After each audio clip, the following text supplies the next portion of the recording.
ভয়ে নাকি ভালোবাসা গল্পের ১৪ নাম্বার পর্ব নিয়ে হাজির হলাম। তো চলো বেশি দেরি না করে গল্প শুরু করা যাক। নতুন নতুন গল্প সবার আগে পেতে অবশ্যই চ্যানেলটি সাবস্ক্রাইব করবেন। বজ্রপাতের ভয়ানক আওয়াজে রোশন স্যারকে শক্ত করে জড়িয়ে ধরে চোখ কান বুজে ওনার বুকে মাথা রেখে পড়ে রইলাম। ঠান্ডায় থরথর করে কাঁপছি। ভেজা কাপড়ে ওনাকে জড়িয়ে ধরায় ওনার কাপড়ও ভিজে গেল। মুহূর্তের মাঝে আবারও বজ্রপাতের আওয়াজ হলো। বোধহয় খুব কাছেই বজ্রপাত হয়েছে। আমি পুনরায় কেঁপে উঠে আরও শক্ত করে ওনাকে জড়িয়ে ধরলাম। আচম্ভা জড়িয়ে ধরায় ঈষৎ কেঁপে উঠলেন উনি, সাথে একটু চমকালেনও বটে। ওনার অনুভূতি ঠিক কী আমি সেটা বুঝতে পারছি না। কেমন গম্ভীরভাবে তাকিয়ে আছেন, না উনি আমাকে জড়িয়ে ধরেছেন না কিছু বলছেন, টোটাল চুপ আছেন। ওনার কোনো রেসপন্স না দেখে আমি ওনার বুক থেকে মাথা সরালাম, মাথা উঁচু করে ওনার মুখের দিকে তাকালাম। উনি প্রচণ্ড গম্ভীর মুডে দাঁড়িয়ে আছেন, মুখে হাসির লেশমাত্র নেই। আমি থরথর করে কাঁপছি, চুল থেকেও পানি পড়ছে, সমস্ত শরীর ভিজে একাকার হয়ে গিয়েছি। দাঁড়িয়ে থাকা স্থানটুকু পানিতে ভিজে গিয়েছে। উনি অভিজ্ঞ দৃষ্টিতে আমার পা হতে মাথা পর্যন্ত পর্যবেক্ষণ করলেন। বিষয়টা লক্ষ্য করে লজ্জায় মিয়ে যাচ্ছি আমি। ওনার দৃষ্টি অন্যদিকে সরছে না, পুরোটাই আমার দিকে নিবদ্ধ করে রেখেছেন। লজ্জায় কি করব বুঝতে পারছি না, কেননা জর্জেটের সাদা জামায় শরীরের ভাঁজ তো বোঝা যাচ্ছেই, সাথে শরীরের সমস্ত অংশ স্পষ্ট দেখাও যাচ্ছে। উনি প্যান্টের পকেটে হাত গুজে থমথমে মেজাজেই বললেন, এ অবস্থা কেন তোমার? ওনার এহেন গম্ভীর প্রশ্নে হৃৎপিণ্ড তড়িৎ বেগে কম্পিত হলো আমার। মনে হচ্ছে খুব রেগে আছেন উনি। প্রশ্নে ধমকের সুর স্পষ্ট। আমি ওনার দিকে ভয়ার্ত চাহনি দিয়ে চেয়ে রইলাম, কিছুই বললাম না। আমাকে চুপ থাকতে দেখে উনি আবার প্রশ্ন করলেন, কোথায় গিয়েছিলে তুমি? Sir, 1 minute. কোথায় গিয়েছিলে বলতে হবে না, কার কাছ থেকে পারমিশন নিয়ে গেছিলে সেটা বলো। আমি ওনার গম্ভীর মুড দেখে মুহূর্তেই চুপসে গেলাম।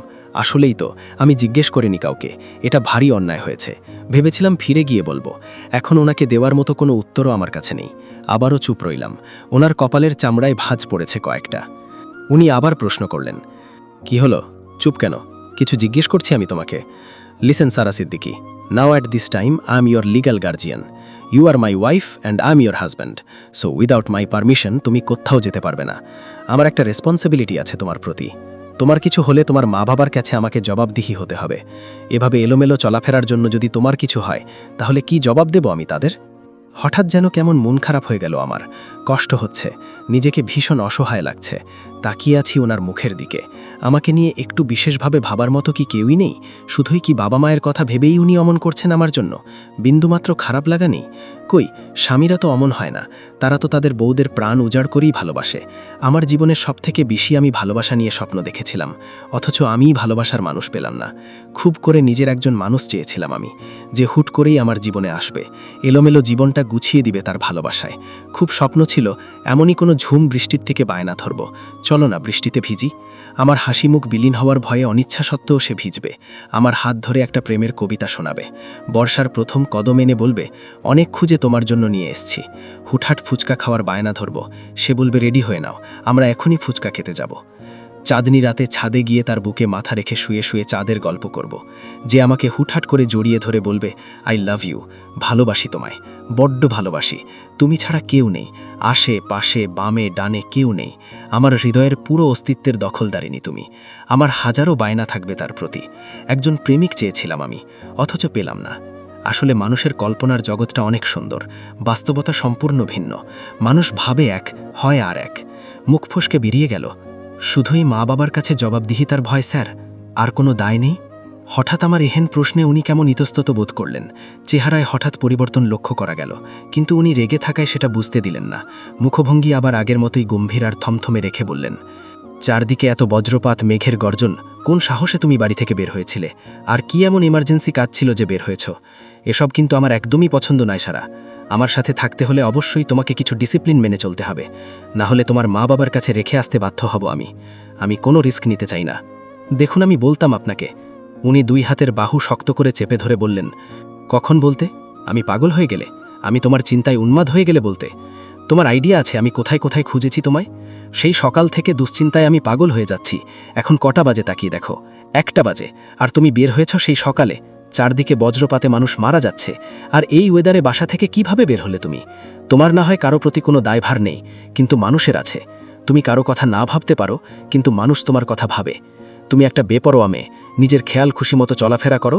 তোমার তো এই চিন্তা নেই যে কেউ তোমার জন্য চিন্তিত হতে পারে, বা তোমার কিছু হলে কারো পুরো পৃথিবীটাই এলোমেলো হয়ে যেতে পারে। সবাইকে কি নিজের মতো ভাবো? আড়ালে যে কেউ তোমার চিন্তায় অস্থির হতে পারে, সেই আইডিয়াটুকুও নেই তোমার। You are just too much. কে আছে এমন যে এইভাবে ভাববে আমার কথা? সত্যি যদি কেউ ভাবত, তাহলে কি আর আমি এত বেপরোয়া থাকতাম? যদি জানতাম কেউ আমাকে নিয়ে চিন্তিত, তাহলে নিশ্চয়ই তাকে জানিয়েই সব করতাম। কেন, তোমার মা বাবা নেই? তারা কি তোমার কথা ভাবেন না? নাকি তাদেরকে গুরুত্বপূর্ণ কেউ বলে মনে হয় না তোমার কাছে? মা বাবা বাদে আর কেউ নেই বলেই এই বৃষ্টিতে ভিজে চুপসে আসা মেয়েটাকে যে পারছে সেই বকছে। জিজ্ঞাসা করছে না আমার ঠান্ডা লাগছে কিনা, এই ভেজা কাপড়ে কষ্ট হচ্ছে কিনা, আর আমি কি বিএফের সাথে দেখা করতে গিয়েছি, নাকি এত বকাঝকা করা হচ্ছে। ঠান্ডা লাগবে বলেই তো বকা দেওয়া হচ্ছে, সেটুকু বোঝার বোধ থাকলে আগেইন কোয়েশ্চেন করতে না। আর বিএফ থাকলে কেউ একা একা ভিজে ভিজে ক্যাম্পাসে ঘোরাঘুরি করে না, আর ফোন রেখেও চলে আসে না। এটা বোঝার জ্ঞান সবার আছে। শুধু শুধু বকলেন আমাকে। জীবনে কেউ কোনোদিন এভাবে ধমক দেয়নি আমাকে। জীবনে প্রথমবার এমন বেশি কথা শুনলাম। বেশ মন খারাপ করেই কথাটা বললাম। উনি ওনার গায়ের ব্লেজার খুলে আমার গায়ে জড়িয়ে দিয়ে বললেন, সকাল থেকে কিছু খেয়েছো? হ্যাঁ। মিথ্যা বলছো কেন? চোখ মুখ শুকিয়ে এতটুকু হয়ে গিয়েছে তোমার। আপনি খেয়েছেন? যে টেনশন আমাকে দিয়েছ, আর খাওয়া? তাহলে বাসায় চলুন। এই ভেজা শরীরে অটো বা রিক্সা কিছুতেই যাওয়া যাবে না। শরীরের সমস্ত ভাঁজই বোঝা যাচ্ছে তোমার। এগুলা কি পোশাক পরো যে সামান্য পানি লাগলেই শরীর বোঝা যায়? দেখুন, আমার বেস্ট ফ্রেন্ড সুইসাইড করেছে, এই জন্য মাথা ঠিক ছিল না, বেরিয়ে গিয়েছিলাম। জানেন, বিশাল এক কারণ আছে। নিশ্চয়ই কোনো মেয়ের জন্য। বুঝলেন কিভাবে? এই বয়সী ছেলেমেয়েরা এইসবই করে। আমার বেস্ট ফ্রেন্ড হয় স্যার, আর আপনার স্টুডেন্ট। আপনি এমন ড্যাম কেয়ারভাবে কিভাবে বলতে পারলেন? একটা মানুষ মরতে বসেছে আর আপনার খারাপ লাগছে না? মানুষ এত হৃদয়হীন কিভাবে হতে পারে?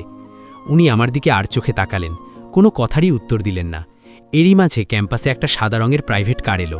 কারটা আমাদের কাছে এসেই থামল। ড্রাইভার দরজা খুলে দিতেই উনি বললেন, ওঠো। আমি ওনার দিকে অসহায় চোখে তাকিয়ে বললাম, আবার প্রাইভেট কার? আমি উঠব না, আমার বমি হয়, মাথা ঘোরায়। উনি ড্রাইভারকে বললেন, ভাই বমির ওষুধটা দিন। ড্রাইভার বমির ওষুধটা এগিয়ে দিলেন। উনি ওষুধটা খুলে আমার ওষ্ঠদ্বয়ের মধ্য দিয়ে বললেন, নাও, এটা চুষে খেয়ে নাও, মাত্র ২০ মিনিটের রাস্তা, কিছুই হবে না। ওনার আঙুলের ছোঁয়া ওষ্ঠে লাগতেই কি ভয়ানক ফিলিংস হলো। আকাশে চমকানো বিদ্যুতের থেকেও যেন বেশি ভয়ানক। কি অস্থির এক শিহরণ, কেমন যেন অবশ হয়ে আসলো শরীর। গাড়িতে বসে কেমন যেন ঝিমিয়ে পড়ছি, মাথা যন্ত্রণায় খেটে যাচ্ছে, চোখ দিয়ে পানি পড়ছে, চোখ আর খুলে রাখতে পারছি না। শরীরে অস্বাভাবিক মাত্রায় তাপ চলে এলো। টলমল চোখে ওনার দিকে তাকিয়ে বললাম, ফর্ম ফিল আপ তো করিনি? আমি করে দিয়েছি। আমার বান্ধবীর সমস্যা, ওরটাও করতে হবে। সময় বাড়ানো হয়েছে, ২ দিন পরে করে নিতে বলো। এখন তুমি অসুস্থ, বাসায় চলো। কথা বলতে বলতে কখন যে ঘুমিয়ে পড়েছি খেয়াল নেই। ওনার কাঁধেই হেলে পড়লাম। চোখ খুলতেই নিজেকে আবিষ্কার করলাম বিছানায়। শরীরে প্রচণ্ড জ্বর, গায়ের উপর মোটা লেপ আর কম্বল। খেয়াল হলো আমি তো ভেজা কাপড়ে ছিলাম। বিছানায় কি ভেজা কাপড়েই আছি? ব্যালকনিতে চোখ যেতেই দেখি ভেজা কাপড় মেলে দেওয়া, কেউ অতি যত্নে তা ধুয়ে মেলে দিয়েছে। বাইরে এখন বৃষ্টি নেই, রোদ ঝলমল করছে। চারিদিকে কেমন নিস্তব্ধতা বিরাজমান।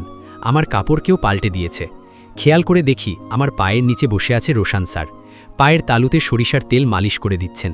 আমি সাথে সাথে উঠে বসে পা গুটিয়ে নিয়ে বললাম, ছি ছি, কি করছেন আপনি? আমার পায়ে হাত দিয়েছেন কেন? ঘুম ভাঙল? কেমন লাগছে এখন? আপনি আমার পায়ে হাত দিয়েছেন কেন স্যার?